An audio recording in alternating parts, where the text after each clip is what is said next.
حضرت مالک بن دینار نے توبہ کی انہوں نے. کس طرح؟ فرماتے میں نشے کا عادی تھا. کسی نے مجھے کہا کہ بطور دوائی شراب پی لو تو میں نے پی لی. نشے کا عادی تھا, شراب پیتا تھا. اللہ تعالیٰ نے بڑی منتوں اور کوششوں کے بعد, منتوں کے بعد ایک بیٹی عطا فرمائی. وہ بھی 2.5-3 سال کی ہوئی تو پردہ کر گئی. کہتے میں اس کی قبر پہ بیٹھ کے گھنٹوں روتا.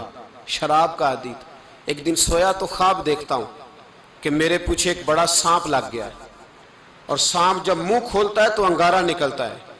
میں پھر دعا کرتا ہوں اللہ ہمیں معاف فرمائے, اللہ ہم سے درگزر. میں کچھ قبرستانوں میں جاتا ہوں تو میں سانپ بچھو پھرتے ہوئے دیکھتا ہوں, اور ڈر آتا ہے کہ ہم یہاں آنے والے ہیں.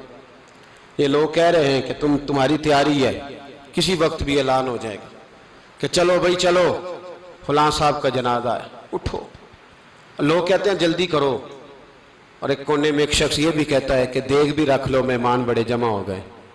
اور ایک کونے میں لوگ یہ بھی کہتے ہیں کہ برف ٹھنڈی لے آؤ, لوگوں نے پانی بھی پینا. پہلے اعلان ہوتا ہے کہ فلاں فوت ہو گیا, پھر اعلان ہوتا ہے جنازے کا ٹائم ہو گیا, پھر اعلان ہوتا ہے جنازہ اٹھایا جائے گا, اور پھر بات ختم ہو جاتی ہے. پھر کل من علیہ فان, پھر کوئی نہیں پوچھنے آتا. ختم ہو گئے, قصہ ہی ختم ہو گیا. ان لوگوں کی کہانی مٹ گئی, ختم ہو گئے. بڑے بڑے قد کلا, کوئی پوچھنے والا نہیں. موت کا راج ہے موت کا راج. موت راج کرتی ہے بس, اور کسی کا راج نہیں. وہ راج کرتی ہے, جدھر جاتی ہے اسی کا راج ہے, راج کر رہی ہے. تو حضرت مالک بن دینار کہتے ہیں قبرستان میں نے دیکھا, میں خواب دیکھتا ہوں بڑا اژدہا, اس کے منہ کے اندر آگ, میرا پیچھا کر رہا ہے. کہتے میں خواب دیکھ رہا ہوں. میں دوڑا, لیکن وہ اژدہا جب میں دوڑا تو میرے آگے آ کے کھڑا ہو گیا. میں مشرق کو دوڑا تو وہاں بھی آ گیا, مغرب کو دوڑا تو وہاں بھی آ گیا. جناب مالک بن دینار کہتے ہیں ایک بوڑھا شخص کمزور مجھے بچانے آیا, پر اس اژدہا نے پھونک ماری تو وہ بوڑھا آدمی دور جا گرا. کہتے میں چیختا تھا, چلاتا تھا. ایک پہاڑی پہ میں بھاگا گیا تو وہاں مجھے میری بیٹی ملی, مجھے فوت ہو گئی. وہ اس اژدہے کے آگے اس نے یوں ہاتھ کیا تو اژدہا پیچھے بھاگ گیا. میں نے بیٹی کو گود میں اٹھایا, میں نے کہا بیٹی یہ کون تھا؟ کہنے لگی ابا یہ تیرا برا عمل تھا, یہ تیرا برا عمل تھا, یہ تجھے کھا جاتا اگر میں نہ ہوتی. تو کہا یہ بوڑھا جو مجھے بچانے آیا یہ کون تھا؟ کہا یہ تیرا اچھا عمل تھا, پر کمزور بڑا تھا, تھوڑا تھا, یہ تیرے برے عمل کا مقابلہ کرنے کی ہمت نہیں رکھتا تھا. تو حضرت مالک بن دینار کہتے ہیں میری بیٹی نے خواب میں میری داڑھی پکڑ لی اور کہنے لگی ابا میں چاہتی ہوں تو صحیح ہو جا, ایسا نہ ہو کہ پھر تیرے پیچھے یہ اژدہا لگ جائے. حضرت مالک بن دینار کہتے ہیں جب میں سو کے اٹھا تو میری داڑھی آنسوؤں سے بھری ہوئی تھی. پھر اس کے بعد میں نے توبہ کی, اس طرح کی توبہ کی کہ پھر میں نے کوشش کی کہ دوبارہ میں اپنے رب کی نافرمانی نہ کروں. حضرت عبداللہ ابن عباس فرماتے تھے جو دنیا میں ہنس کے گناہ کرتے ہیں نا, ہنس کے جھوٹ ہنس کے بولتے, ہنس کے لوگوں کی غیبت کرتے, فرمایا یہ جو تمہیں ہنس کے گناہ کرتے نظر آتے ہیں ان کا رونا قیامت میں دیکھا نہیں جائے گا, ان کے آنسو قیامت میں دیکھے نہیں جائے. جو ہنس کے گناہ کرتے یہ روئیں گے. فَلْيَضْحَكُوا قَلِيلًا وَلْيَبْكُوا كَثِيرًا, رب فرماتا ہے زیادہ رویا کرو, کم ہنسا کرو. نبی پاک علیہ السلام روتے تو صحابہ کہتے حضور آپ اتنا کیوں روتے ہیں؟ تو محبوب فرماتے جو میں جانتا ہوں وہ تم نہیں جانتے. بھائیو قبروں میں اکیلے جانا ہے, کبھی غور کرنا, اکیلے کوئی بندہ ساتھ حساب دینے نہیں جائے گا. اماں بڑا پیار کرتی ہے لیکن قبر میں کبھی کوئی ماں بھی ساتھ دفن نہیں ہوتی. اپنا اپنا حساب دینا, مشکل وقت ہے, حساب کر لینا چاہیے, تیاری کر کے رکھنی چاہیے. گناہ اگر یہاں ہماری زندگی کو تنگ کریں گے تو وہاں بھی ہمارے لیے مشکلات پیدا کریں. نبی کریم علیہ السلام نے فرمایا ہے کہ اللہ بڑا مہربان ہے, اللہ بڑا کریم ہے, اللہ بڑا ستار ہے. اور یاد رکھو جب کوئی اس کی ریٹ کو چیلنج کرے, جب کوئی اس کے قانون کو توڑے, جب کوئی اللہ کی اعلانیہ نافرمانی کرے, پھر رب کریم کی غیرت کو, اس کے عدل کو جوش آتا ہے. توبہ کرے سچی, مسجد کی حاضری دیں پابندی کے ساتھ. میری آپ سے ہمیشہ یہ گزارش رہتی ہے کہ مسجد کی حاضری پابندی سے دیں. میں اپیل کرتا ہوں داڑھی رکھ لیں، یہ میرے نبی کا طریقہ ہے صلی اللہ تعالی علیہ. واپس آ جائیں. ہماری بقا نہ ہمارے دین میں ہے. کوئی نہیں ہمیں رکھے گا، کوئی نہیں رکھے گا، کوئی نہیں. میرا ایک دوست رات بتا رہا تھا کہ سعودی عرب میں ایک شخص نے 30 سال محنت کی، تو جب وہ مرا ہے وہیں اس کے گھر میں فون کیا تو اس کے گھر والوں نے کہا جناب آپ کو مشکل ہوگی ڈیڈ باڈی بھیجنے میں، وہیں دفن کر دیں. ہاں اگر اس کا کوئی پیسہ ہے تو وہ ذرا اکاؤنٹ میں بھیج دیں، بچیوں کو ضرورت ہے.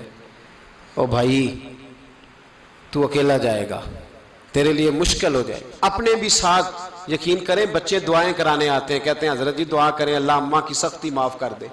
اس کا مطلب کیا ہے کہ اماں اب جائے، اب ہمارا نمبر آئے. بچے تو انتظار کر رہے ہیں کہ ابا جائے اور گدی پہ ہمارا نمبر آئے. تیاری ہے، اکیلے جانا ہے، اکیلے. سخت سا مرحلہ ہے، اکیلے سارا کچھ فیس کرنا. آج توبہ کریں. وہاں کے کیڑے یہاں رہ کے ماریں. اپنے ساتھ ظلم نہ کریں. ہم اس قابل نہیں کہ وہاں جا کے مقابلہ کر سکیں. بچیں، اپنے آپ کو محفوظ کریں، بچائیں. حساب اپنا اپنا دینا ہے. کسی باپ نے اگر اپنے بچوں کو حرام کھلایا تو بچے تو نہیں کہہ رہے تھے نا کہ حرام لے کے آ، تو باپ نے حساب دینا، والد نے. لہٰذا مہربانی فرمائیں، اپنے اوپر رحم کھائیں، اپنے آپ کو سنواریں. آج جمعۃ الوداع ہے، توبہ کریں. اللہ کے نیک بندوں کی صحبت میں بیٹھا کریں، اچھی باتیں سنا کریں تاکہ دل نرم رہے. ان جگہوں سے بچیں جو گناہ کی طرف لے کے جاتی. ظلم سے، زیادتی سے، جبر سے بچیں. اپنے آپ کو اپنے رب کریم کی بارگاہ میں جھکا دیں. ہمارا کہیں اور گزارا نہیں، کوئی نہیں ہمیں پوچھے گا. اقبال رو پڑے آخری عمر میں، رو پڑے اور اللہ کی بارگاہ میں عرض کرنے لگے نہ جہاں میں کہیں بھی امان ملی، جو امان ملی تو کہاں ملی.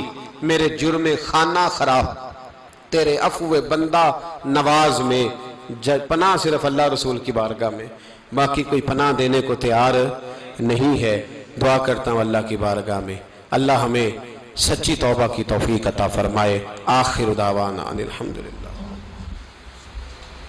جن کا دعویٰ ہے نا میری سویرے آنکھ نہیں کھلتی، ان کی لگی نہیں کتنے گھنٹے، بعد میں بھی نہیں لگی. ٹی وی پہ اعلان ہوتے رہے کوئی نہیں آ رہا سو جاؤ چپ کر کے، لیکن آنکھ لگی. موت سے تو ڈرتا ہے، اللہ سے ڈرتا ہی نہیں. موت کا خوف ہے، رب کا نہیں. زلزلہ آیا ساری قوم تباہ ہو گئی. بتاؤ اگر ناقت اللہ کی گستاخی ہو تو اللہ ناراض ہو جاتا ہے، اور اگر اولیاء اللہ کی ہو، اگر اولیاء اللہ کی ہو تو رب ناراض نہیں ہوتا.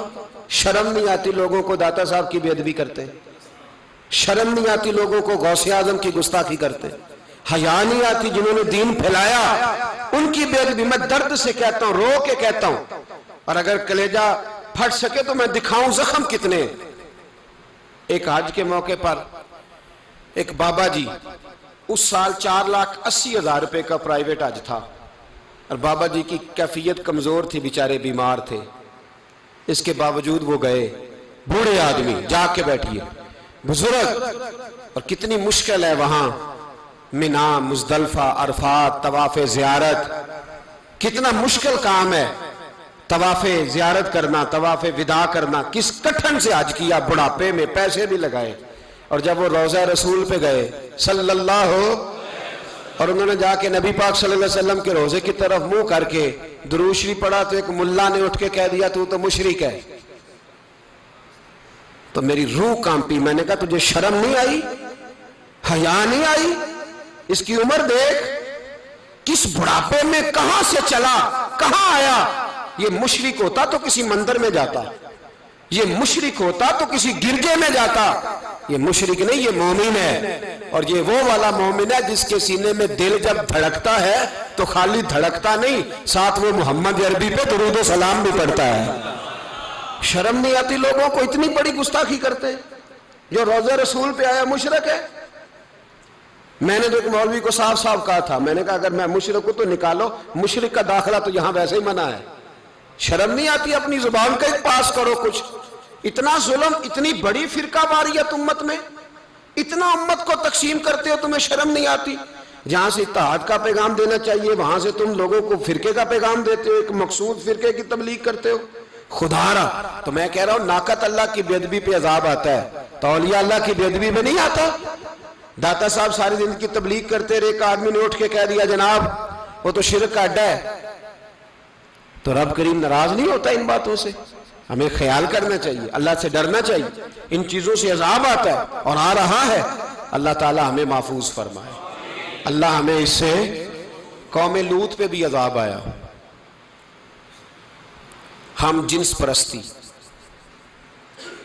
مرد مردوں سے بدکاری کرتے، حضرت نوح نے سمجھایا کہ یہ کام درست فطرت کے خلاف ہے، یہ کام درست نہیں۔ جب انسان یہ کام کرتا ہے تو زمین اور آسمان کانپتے ہیں۔ اب میں کیسے کھول کے بتاؤں، میرے پاس اعداد و شمار ہیں کہ پاکستان کے اندر اس کام کی کیفیت کیا ہے اور کس طرح کر کے لوگ، میں تو رونا روتا رہتا ہوں داڑھی کا۔ لوگ کئی دفعہ کہتے ہیں حضرت صاحب پہلے بھی آئے تھے تو داڑھی کی بات، پھر بھی آئے تو داڑھی کی بات، تو میں رونا روتا ہوں۔ اس لیے روتا ہوں کہ جو کلین شیو نوجوان ہوتا ہے وہ امرد کے حکم میں ہے، اس پر وہی حکم لگتا ہے جو عورت پہ لگتا ہے، اس کے ساتھ مرد کا اٹھنا بیٹھنا اسی طرح ناجائز ہے جس طرح عورت کے ساتھ۔ حضرت جنید بغدادی رحمت اللہ تعالیٰ علیہ کے سامنے ایک شخص نے کہا وہ کتنا خوبصورت نوجوان جا رہا ہے، تو آپ فرمانے لگے تو حافظ قرآن نہیں؟ کہا ہاں۔ فرمانے لگے جا اپنے حفظ کی خیر بنا۔ وہ شخص کہتا ہے میں نے اس بغیر داڑھی والے کلین شیو نوجوان کو بری نظر سے دیکھا، مجھے قرآن پاک ہی بھول گیا، سارا قرآن پاک بھول گیا۔ اور کتنے سال میں دعائیں کرتا رہا، بیت اللہ کے طواف کرتا رہا، میں یاد بھی کرتا تو نہیں ہوتا۔ کیسے اب تو ہمارا نعت کہاں بیوٹی پارلر سے ہو کے آتا ہے، ہم کسی اور کو کیا پیغام دیں؟ وہ پیغام، وہ نظام، وہ طریقہ کار جس کا حکم تھا شریعت میں، قوم لوط پر عذاب آیا۔ صحیح بیٹھتے ہوں گے بچے جو موٹر سائیکلوں پہ بیٹھتے ہیں، میں نے گجرانوالہ کی سڑکوں پہ بچوں کو، نوجوانوں کو جو تماشے کرتے سر عام دیکھا ہے تو مجھے ڈر لگتا ہے، اور کوئی روکنے والا نہیں، شغل ہو رہا ہے، ہنس رہے ہیں، اور سامنے عورتیں بھی ہیں، سب ہو رہا ہے۔ کتنی تکلیف کی بات۔ حضرت نوح کی قوم یہ کام کرتی تھی، قرآن پاک نے بیان کیا ہے۔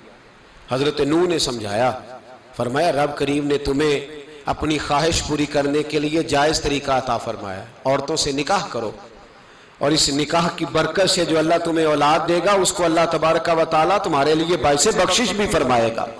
لیکن جب قوم نہ مانی تو جو قوم لوط کا عمل کرے اس کا علاج قرآن نے بیان فرمایا کہ آسمان سے پتھر برسیں گے، پھر پتھر برسے، اور جن کے بڑے بڑے اچھے دماغ تھے ان کے دماغ چکنا چور کر دیے گئے، تباہ کر دیے گئے، ان کے دماغ زمین پر بچھاڑ دیا گیا۔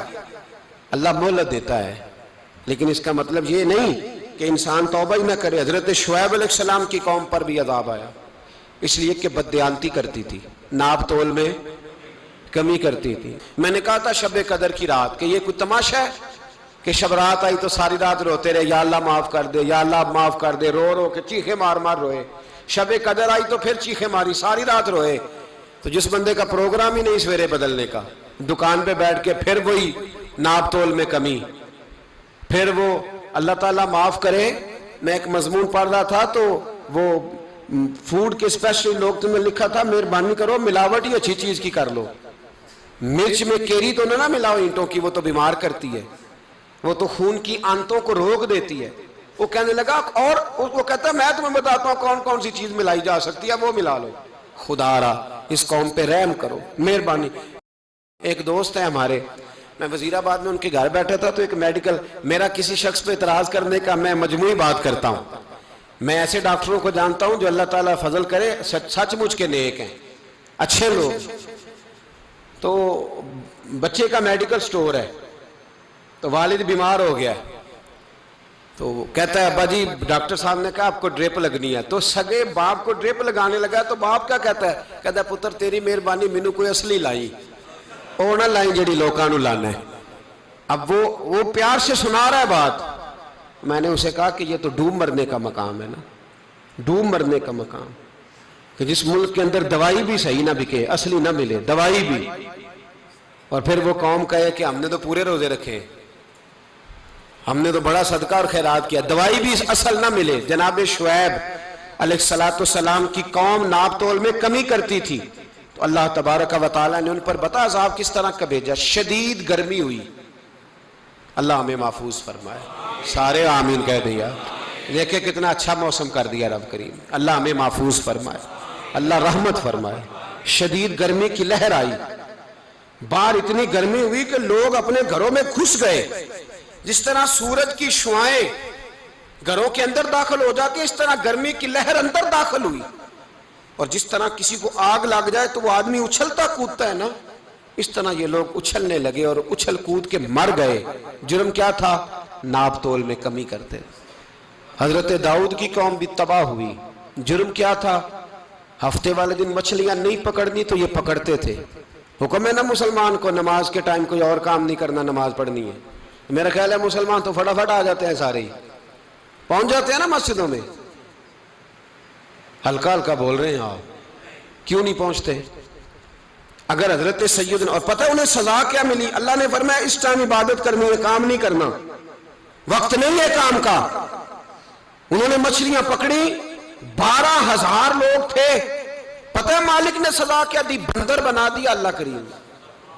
قرآن مجید کا پہلا سپارہ پڑھے, فَجَعَلْنَاهَا نَكَالًا لِمَا بَيْنَ يَدَيْهَا وَمَا خَلْفَهَا. اللہ فرماتے ہیں پچھلوں کے لیے بھی عبرت بنا دیا, بعد والوں کے لیے بھی عبرت, نشان عبرت بنا دیا. بندر بن گئے. اور جو ان کے دوست جو بچ گئے تھے ان کے پیر چومتے تھے, روتے تھے. 3 دن بندر بن کے زندہ رہے. پھر اللہ نے سب کو اجتماعی موت دے دی. اگر مسلمان سے اللہ کہے کہ نماز کے ٹائم کاروبار نہیں, جمعے کے ٹائم کاروبار, تو مسلمان کہتا ہے نہیں مجھے مہلت ملی ہوئی ہے. یہ تو اس وقت پتہ چلتا ہے نا جب بچے ڈیوٹی لگاتے, ہاں ہاں ہاں عذاب آتا ہے, اس وقت پتہ چلتا ہے. میں نے دیکھا یہ منظر, اس وقت پتہ چلتا ہے جب بچے کسی ملازم 6,000 کی ڈیوٹی لگاتے, کہتے ہیں ابے کا دھیان رکھنا, ہم دکان پہ بیٹھنے لگے. پھر اسے سمجھ آتی ہے اگر میں نماز کے ٹائم مسجد میں ہوتا تو آج میری اولاد میری خدمت پہ ہوتی. میں نماز کے ٹائم مسجد نہیں گیا تو بچوں نے 6,000 کا ملازم بٹھایا ہے, ابا جی کا خیال رکھ, ایک نرس بلائی ہے, تو خیال رکھ. کدھر ہوتے ہیں مسلمان نماز کے ٹائم؟ ایک عیسائی نے اعتراض کیا ہے, سنیں. وہ کہتا ہے مجھے لگتا ہے مسلمانوں کے 3 خدا ہیں. مسلمان اڑ گیا, کہنے لگا نہیں ہمارا تو ایک ہے. کہا نہیں 3 ہے. معاذ اللہ استغفر اللہ, ہمارا ایک ہے. کہنے لگا نہیں میں ثابت کرتا ہوں, ایک تمہارا خدا 5 نمازوں کا ہے, ایک رمضان کا ہے, ایک عید کا ہے. لگتا ہے معاذ اللہ عید والا زیادہ تگڑا ہے, تم زیادہ آتے ہو. رمضان والا لگتا ہے اس سے کچھ کمزور ہے, تم تھوڑے آتے ہو. اور 5 نمازوں والا شاید سب سے کمزور ہے. بات عقل کی ہے کہ نہیں؟ اس نے اعتراض ٹھیک کیا. تو مسلمان کو چاہیے نا خیال کرے. ایک یہودی نے لکھا تھا, اس نے کہا تھا جس دن مسلمانوں کی تعداد فجر کی نماز میں اتنی ہو گئی جس دن جتنی جمعے میں ہوتی ہے, اس دن نہ کوئی یہودی سازش کرے گا نہ کوئی عیسائی تلوار نکالے گا. شرط یہ ہے کہ یہ اسی طرح فجر پڑھنے آئیں جس طرح جمعہ پڑھنے آتے ہیں. تو پھر کوئی شخص بھی ان کو کسی جگہ شکست دے سکتا تو اپنے ہمارے گناہ ہمیں پریشان کرتے. یہ جتنی آزمائشیں ہیں ان کے پس منظر میں گناہ ہیں.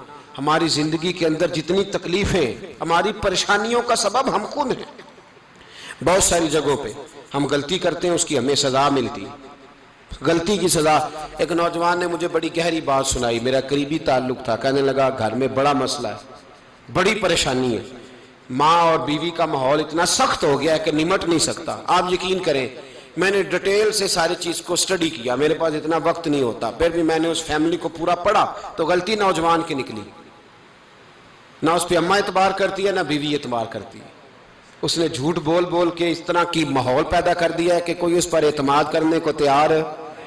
اگر آپ ناراض نہ ہو تو ایک بات کروں, پتہ ہے گھر میں ماحول کب خراب ہوتا ہے؟ باہر والے ہماری تقریر سنتے ہیں, گھر والے ہمارا عمل دیکھتے ہیں. جب وہ دیکھتے ہیں نا کہ یہ کس طرح کا شخص ہے, اس کے رویے, اس کا کردار, اس کا لب و لہجہ کتنا برا ہے اور یہ کردار کا کتنا کمزور ہے. اعلیٰ حضرت فرمایا کرتے تھے نیک وہ ہوتا ہے جس کی تنہائی صاف ستھری ہوتی ہے. اس لیے ماحول بگڑ جاتا ہے. یہ جو ہم کہتے ہیں نا میرے سجن بڑے بنتے ہیں پھر ٹوٹ جاتے ہیں, کچھ لوگ ایسے ہوتے ہیں جو ان کے پاس جاتا ہے انہی کا ہو جاتا ہے, وہ کہیں اور کے قابل کیوں بھلا؟ اس لیے کہ ان کے کردار میں ٹھنڈک دیکھتا ہے, ان کے لب و لہجے میں مٹھاس دیکھتا ہے. اس شخص میں اتنی خوبصورتی دیکھتا ہے کہ اسی کا بن جاتا ہے۔ حضرت ابراہیم بن ادم کے پاس ایک نوجوان آیا، کہنے لگا میں گناہ کرنا چاہتا ہوں۔ فرمانے لگا بالکل کر، اللہ کا دیا ہوا رزق کھانا چھوڑ دے اور گناہ کر۔ کہنے لگا یہ نہیں ہو سکتا۔ فرمانے لگے چل پھر اس طرح کر، رب کی زمین پہ نہ رہ، کسی اور کی زمین پہ چلا جا۔ کہنے لگا یہ بھی نہیں ہو سکتا۔ فرمانے لگے چل اللہ کی چھت سے نکل جا۔ کہنے لگا یہ بھی نہیں ہو سکتا، تو آپ رو پڑے۔ فرمانے لگے پھر جناب اسرائیل جب آئیں تو ان سے کہنا مجھے 2-3 سال کی مہلت دے دے، پچھلی میری گناہوں میں گزر گئی، میں ذرا 3 سال عبادت کر لوں۔ تو وہ شخص بھی رونے لگا، کہنے لگا حضور وہ مہلت نہیں دیتے، وہ جب لینے آتے ہیں تو پھر لے کے اللہ تعالیٰ نے جب انسان بنانا چاہا نا تو جناب جبریل کو کہا مٹی لے کے آ زمین سے۔ حضرت جبریل نے مٹی پہ ہاتھ ڈالا تو باقی کی مٹی رونے لگ گئی، اسے جدا نہ کر۔ تو جناب جبریل چھوڑ کے چلے گئے۔ حضرت میکائیل کو بھیجا، مٹی لا، مٹی پہ ہاتھ ڈالا تو باقی کی مٹی رونے لگ گئی، چھوڑ کے چلے گئے۔ جناب اسرائیل کو بھیجا، مٹی پہ ہاتھ ڈالا تو باقی کی رونے لگ گئی، چھوڑ کے نہ جاؤ۔ تو حضرت اسرائیل فرمانے لگے تیرا رونا دیکھو کہ رب کا حکم دیکھو۔ وہ لے گئے، جب پیش کی تو رب کریم نے فرمایا اسرائیل جان نکالنے کی ڈیوٹی بھی تیری، تو مٹی کو لے۔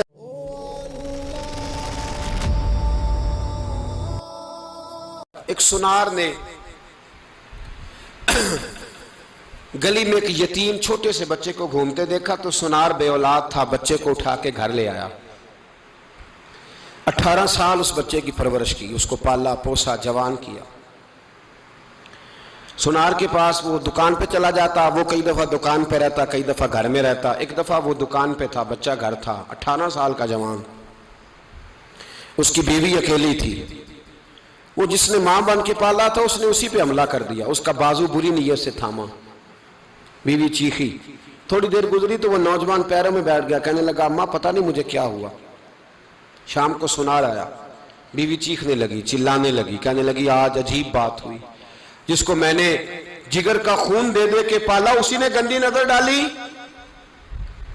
سنار محو حیرت ہے، بیوی کا خیال تھا کہ لاٹھ اٹھائے گا، ڈنڈا اٹھائے گا، نوجوان کو مارے گا، لیکن وہ رونے لگ گیا۔ اس نے کہا آج اس نے میرا بازو تھاما ہے، جانے کیا کیا ہے۔ پریشان ہونے لگ گیا، سجدے میں گر گیا، کہا تو بتاتا کیوں نہیں؟ تو وہ سنار کہنے لگا اس کی غلطی نہیں، 18 سال کے بعد آج مجھ پر بھی شیطان سوار ہوا تھا۔ ایک عورت آئی تھی، وہ اپنے بازوؤں میں چوڑیاں پہننا چاہتی تھی تو میں نے بھی گندی نظر سے ہاتھ ڈالا تھا، رب کریم نے مجھے فوراً اس کی سزا دی۔ جن کے گھروں میں بیٹیاں ہوتی ہیں ان کی نظریں گندی نہیں ہوتی، جو بیٹیوں کے باپ ہوتے ہیں، جو بہنوں کے بھائی ہوتے ہیں، ان کی نظریں گندی۔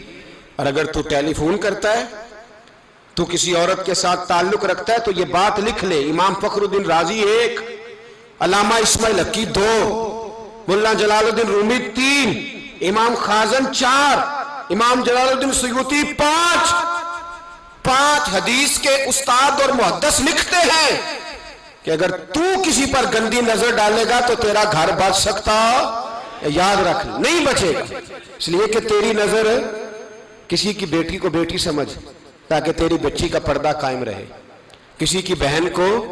یہ کیا بات ہوئی کہ تو جتنا مرضی گند معاشرے میں پھیلاتا رہے تیرا گھر بچا رہے، یہ کیسے ہو سکتا ہے؟ فَإِنَّ لَهُ مَعِيشَةً ضَنْكَ، اللہ فرماتے ہیں زندگی تنگ ہو جائے گی تیرے لیے مشکل، تو ڈھونڈتا پھرے گا کہ میں مرنے کو جگہ تلاش کروں۔ سچی توبہ کرے، کھری توبہ کرے، یہ گناہ انسان کو مجبور کر دیتے ہیں۔ حضرت عبداللہ بن مبارک ایک طوائف گزر رہی تھی، اس نے اس کو تبلیغ کر دی، کہنے لگا بس کر دے، سیانی بن جا۔ تو کسی دانشور نے لکھا ہے اس نے بڑا سخت جواب دیا اس عورت نے، کہنے لگی بابا میں تو جو ہوں وہ نظر بھی آ رہی ہوں، تو بتا جو تو نظر آتا ہے وہ تو ہے کہ نہیں؟ اس بندے نے چیخ ماری اور بے ہوش ہو کے گر پڑا۔ تو لوگوں نے کہا بابا آج کسی صوفی کا کلام سنا ہے جو بے ہوش ہو گیا؟ تو اس نے کہا نہیں، آج طوائف کی بات سنی ہے، طوائف کی۔ اور وہ عجیب بات کر گئی ہے، وہ کہہ گئی ہے میں تو جو ہوں میں نظر آ رہی ہوں، تو بھی تو بتانا، تو بتانا کہ تو دستار امامت پہنتا ہے،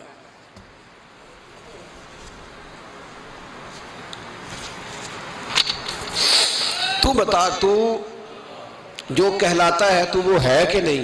یہ وقال الانسان ما لہا، یہ راز قیامت میں کھلے گا۔ ہم جو کچھ بتا رہے ہیں نا اپنی زبانوں سے، ہمیں اپنے گناہوں کا احساس ہونا چاہیے۔ ایسا نہ ہو کہ جب سزا ملے تو پھر اس طرح کی ملے کہ دوبارہ کسی کو کوئی منہ دکھانے کے قابل نہ رہے۔ میرے بھائی یاد رکھیں اور سمجھیں، گناہ انسان کی زندگی کو تنگ کرتے ہیں۔ میرے نبی پاک علیہ السلام نے فرمایا جب تو جھوٹ بولتا ہے تو تیرے فرشتے کرامن کاتبین سائیڈ پہ ہو کے کھڑے ہو جاتے ہیں، جب تو زنا کرتا ہے تو تیرے اندر سے ایمان نکل جاتا ہے۔ اور نبی پاک علیہ السلام نے فرمایا جب میری قوم میں ناانصافی عام ہو جائے گی تو قتل بھی عام ہو جائے گا۔ اور سن لو لکھ لینا یہ حدیث دل کی تختی پر، نبی پاک علیہ السلام نے فرمایا جب میری قوم میں بے حیائی اور بدکاری عام ہو جائے گی تو 2 سزائیں اللہ دے گا۔ ایک تو جوان موتیں آئیں گی، جوان بچے کچھ بھی نہیں دیکھا چلے گئے، اور دوسری سزا اللہ یہ دے گا کہ ایسی بیماریاں آئیں گی جن کا علاج نہیں ملے گا، ایسے امراض پھوٹ پڑیں گے۔ اگرچہ میں آپ کو ایسی تقریر بھی سنا سکتا تھا جس پہ آپ بہت زیادہ محظوظ ہوتے، پر میں نے اس جمعے میں ایسا موضوع چنا ہے جس کا ہمیں خاص ضرورت ہے۔ بھائی دیکھیں تو صحیح، کہیں ایسا تو نہیں کہ ہم ان عیبوں میں مبتلا ہیں۔ میرے نبی کریم علیہ السلام نے فرمایا جب تم نیکی کا حکم دینا اور برائی سے منع کرنا چھوڑ دو گے پھر اللہ تم پر ظالم حکمران مسلط کرے گا۔ اور اگلے لفظ اس سے بھی زیادہ سخت ہیں، محبوب فرمانے لگے پھر تمہاری نیک لوگ دعائیں بھی کریں گے تو اللہ وقتی طور پر ان کی دعاؤں کو بھی قبول نہیں فرمائے گا، اس لیے کہ تم لوگوں نے نیکی کا حکم دینا اور بھلائی سے روکنا چھوڑ دیا۔ عزیزو یاد رکھو جب گناہ عام ہوتے تو پھر حالات بدلتے اور لوگوں کو سزا ملتی ہے ان کے گناہوں کی، بلکہ یہاں تک لکھا ہے کہ نیت خراب ہو تو سزا شروع ہو جاتی۔ کیا خراب ہو؟ بولیے گا۔ نیت بھی خراب ہو تو سزا۔ حضرت رومی کہتے ہیں کہ ایک بادشاہ کو پتہ چل گیا کہ ایک آدمی نے بڑا اچھا باغ لگایا ہے، خوبصورت باغ ہے، مالٹے کا کنوں کا باغ، بڑا پیارا۔ بادشاہ نے کہا ذرا جا کے دیکھتا ہوں۔ بادشاہ سلامت باغ دیکھنے آئے تو اب وہ مزدور آدمی تھا، عام آدمی تھا جس نے باغ لگایا، کسان تھا، اس کو کہا کہ چند کنوں توڑ کے لایا تو بڑے پیارے لگے، ایک دو اور لایا، کھائے، بڑے میٹھے، بڑے پیارے، بڑے توانا، بڑا مزہ آیا۔ تو بادشاہ کے دل میں خیال آیا کہ اس پہ قبضہ نہ کر لوں باغ پہ۔ ہمارے ہاں نا کرائے پہ دکان دیتا نا مالک، تو جب کسی غریب کی چل جاتی ہے کہتا ہے تو خالی کر، میں نے خود ڈال لی ہے، چل گئی نا اس کی۔ حالانکہ رزق اپنے اپنے نصیب کا ہے، رزق اپنے اپنے نصیب کا ہے، جس کو اللہ تعالیٰ چاہتا ہے عطا کرتا ہے۔ تو اس کو کہا کہ اور توڑ کے لا، اور دل میں خیال ہے کہ یار اتنا اچھا باغ ہے قبضہ کر لیتے ہیں، ہماری حکومتیں قبضہ کر لیتی ہیں کہ کوئی چیز اچھی لگ جائے۔ اب وہ کسان 2-3 کنوں توڑ کے لایا، اس نے کھائے تو کھٹے نکلے، ترش تھے۔ کہنے لگا تجھے کیا ہو گیا ہے؟ تو بندہ بڑا صاحب دل تھا، کہنے لگا میں تو ٹھیک ہوں، آپ اپنی نیت سے پوچھیں کہیں خراب تو نہیں ہو گئی۔ تو کنوں میں بھی اس کا اثر آ گیا ہے، اپنی نیت، تو نیتیں بگڑ جائیں نا، نیتیں۔ اب ایک بات کہنے لگا ہوں، غور سے سننا، جب تک 2 بھائی اکٹھے کاروبار کرتے ہیں نیت ہوتی ہے کہ ہمارا گھر چلے گا، تب تک اللہ برکت دیتا ہے۔ اور جب اپنی اپنی جیبیں سمیٹنے لگ جاتے ہیں نا کہ یہ میرا 5000 ہے، آج میں گیا تھا اگرائی کرنے، یہ میرا 10,000 ہے، آج میں نے محنت زیادہ کی، جب وہ ٹٹولنے لگتے ہیں پھر اس دکان سے بھی برکت اٹھ جاتی ہے، پھر وہاں سے بھی برکت چلی جاتی ہے۔ فَإِنَّ لَهُ مَعِيشَةً ضَنْكَ، فرمایا جب تو میں منہ پھیر لیتا ہے پھر تیری زندگی اللہ تنگ کر دیتا، پھر وہاں سے بھی برکت، خوبصورتی، اثر اٹھ جاتا ہے۔ رحمت اللہ تعالیٰ علیہ، ان کے سینکڑوں شاگرد تھے، ایک شاگرد کے انتقال کا وقت آیا تو گھر گئے ملنے۔ آپ کہتے ہیں میں نے زور لگا لیا پر اس کی زبان پر کلمہ جاری نہیں ہوا۔ میں اسے کہتا کلمہ پڑھ پر اس کی زبان پر جاری، اللہ اکبر، بہت بڑی نعمت ہے۔ دعا فرمائیں اللہ ایمان کی موت عطا فرمائے، ایمان کی موت دے اللہ کریم، ایمان کی موت دے۔ ایسے بھی لوگ دیکھے ہیں، مسجد نبوی ہے، رسول اللہ کا شہر ہے، سر سجدے میں ہے، روح پرواز کر گئی۔ روح پر کہ کتنا نصیبوں والا ہے، کتنا نصیبوں والا کہ مسجد نبی میں سر سجدے میں رکھا ہے اور اللہ تبارک و تعالیٰ نے محبوب کے قدموں میں موت عطا فرمائی۔ تو حضرت عبداللہ بن مبارک کہتے ہیں میں نے اس کو کہا کلمہ پڑھ، تو اس کی زبان پہ جاری نہیں ہوتا۔ میں بار بار کہتا تو وہ منت کرتا، کہتا حضور میں کوشش کرتا ہوں جاری نہیں ہوتا۔ فرماتے میں پریشان ہو کے اٹھا، ابھی میں دروازے پہ پہنچا تھا، اس نے چیخ ماری اور روح پرواز کر گئی۔